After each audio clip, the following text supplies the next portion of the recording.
She helped serve breakfast to students in Coon Rapids on Wednesday morning. On Wednesday afternoon, she decided to come in here to the Capitol Report set and talk a little bit about the legislature and how it affects education. Thank you for joining us, Commissioner Casilius. We appreciate your time. Thanks, Julie. Glad to be here. Let's begin with the funding of the program to provide breakfast for kindergarten students. The pledge was made at the event on Wednesday to try to expand the program to all elementary students, preferably next year. So where does this fall on your priority list? It's absolutely a priority to having a world-class education system to make sure that kids have healthy nutrition, that they have healthy tummies and healthy minds. And so this is a top priority for us. It was with the school lunch, and breakfast just comes with it because the research is really clear that if kids have a good breakfast, they get a great start to their day and they learn better. Okay, we've talked quite a bit about that event, so let's move on to the work of the legislature in its entirety. You can't really just pinpoint 2014 without incorporating what happened in 2013 as far as education is concerned. We have increases to the education funding levels, early childhood education, all-day kindergarten. These are just some of the highlights. So let's begin. Do you think the funding level is where it needs to be? Well, it's really hard to catch up from 10 years of budget cuts in schools, and so always doing and trying to get to a better funding formula for our schools as well as more money.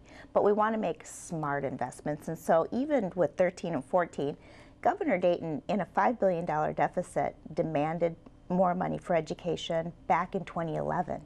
And so we've been building every year more money. He often says, no excuses, no exceptions. There's going to be more money every year he's governor for education that he's going to put in either in higher ed side or K-12 side, and he's delivered on that promise. And so we're really glad that we've gotten where we are now. We do need to do more. Specifically, we are not meeting all the needs of the students yet in early childhood. We also were able to fund all-day kindergarten, which is good, but we have more to do in terms of closing the achievement gap and really targeting dollars toward those efforts to make sure that all kids are getting the services they need in schools. And is there an area that you think there's still a considerable gap when it comes to trying to close the achievement gap? Well, I think pre-K, that's our biggest lever right now, is ensuring that kids get that great first start. We're not playing catch up. That's just our biggest thing. And we have 5,500 kids on the waiting list in Head Start. In our scholarship program, we have about 30,000 students who could still use more. In our CCAP funding through the DHS budget, we have about 7,500 kids on the waiting list. So that's a lot of kids still waiting for high quality pre-K and not getting that great first start that other kids have. So we think that's going to be a huge gap closer for us. Okay, and we'll talk about next session in just a moment, but I do want to ask you about the Safe and Supportive Schools Act, also known as the Anti-Bully Bill. It was passed, as everybody knows, so how active is the Department of Education in helping districts craft these policies and procedures? Are you pretty hands-on, or are districts doing this on their own? Well, Minnesota is a local control state, and there's been a strong policy through the Minnesota School Boards Association for bullying. So a lot of our school districts already had bully policies and have been doing like positive behavior intervention and support systems in their schools. But we think that this takes it to the next level of really protecting kids and ensuring that they have safe and welcoming schools. And there's some more accountability to those policies. So we think with our Climate Center, we're going to be able to really help them develop those policies and then really look at the data and ensure that our kids are actually safe and feeling welcomed and feeling comfortable so that they can learn best. Commissioner, let's talk about a few other policy changes. We have teacher evaluation changes, and we're moving away from graduation tests to various assessments. These are a couple of changes that are were blasted by many members of the GOP. So what is your early assessment? Understanding it is early. What's your assessment of these changes? Well, I think that the teacher evaluation law is good. We've taken our time to really develop it in collaboration with teachers, with principals, because really a principal's job changes quite a bit because they're the ones responsible for doing the evaluations and working alongside peer mentors and making sure teachers have the right kind of support. So we think we've built a really strong teacher evaluation system, and we've done it in collaboration with our union. Very little rancor around our teacher evaluation system. The only thing is it needs to be funded appropriately, and I've heard the governor and the legislature talk about interest in doing that. We made steps toward that this session with the additional $10 million to kind of get them started. We have QComp, so we want to be sure that we are able to align our pay for performance program that has evaluation as part of it, make sure that lines up really nice with our new evaluation system and move that forward. As for the assessments, and we have our exit exams, we no longer are requiring those, but we are requiring a very rigorous test, the ACT, which is accepted by all of our MnSCU systems, the University of Minnesota. It's accepted nationally. And so we know that this is a really high bar for our kids to meet, and we've never before required every single kid to take an entrance exam. What are you hearing from school districts concerning these policy changes? Well, I haven't heard any fuss about it, so that's good. And I think they're glad that the ACT is actually going to be paid for by the state. It's a real equity measure, you know, that some kids can afford to take the ACT, which is a barrier for some kids to be able to get admitted into college. Now every kid will be accepted, not accepted, but expected to take the ACT test. So, Commissioner, do you think that Minnesota students are better off now than they were, say, 2-3 years ago? I really do.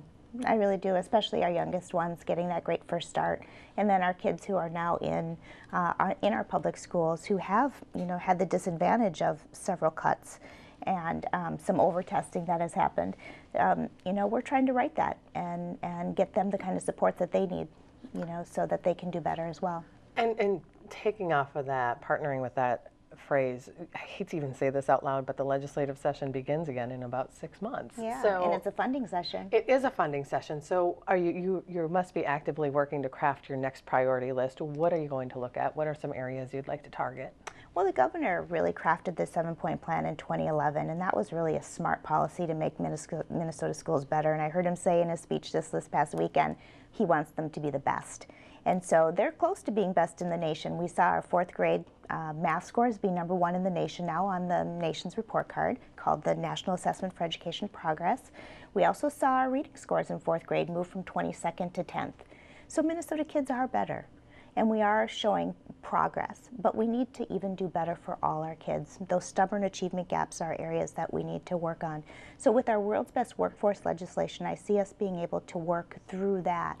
That was passed in 2013 to really get school districts to align their strategic plans and align QComp, teacher evaluation, align their school improvement plans, align their data and assessment systems, and make sure that their resources are targeted specifically with the kids that need them most, and that they're creating opportunity for all kids in their schools. So that's part of resourcing adequately, but it's also part of really doing smart planning. So Commissioner, to that point you did mention earlier, it is a funding year coming up in 2015. So do you anticipate seeking a broad increase in the per pupil funding formula? Or if resources are limited for some reason, would you prefer specific targeted areas for any funding increases? Well, we've always supported our 7-point plan, which has some targeted areas and smart investments that we really believe in. High quality teachers with teacher evaluation, early learning, and making sure that we're doing that. Of course, we want to expand our breakfast and lunch programs as well. Mental health grants has been a real positive thing that we've been working on, expanding out into our schools and making sure that kids have the right support services. And then every year, the governor has said, no exceptions, no excuses. We want to be able to add more money to the per pupil. And so kind of this diverse portfolio of better funding, making sure that we have high quality teachers, making sure that we're investing earlier, and our 3rd grade literacy. So it's really just going back to our original plan, being smart about it, about resourcing our schools adequately, and making sure that they have what they need to be able to address those really tough gaps that we need to address. With those words, Education Commissioner Brenda Casilius, thank you for your time. Always appreciated. Thank you so much.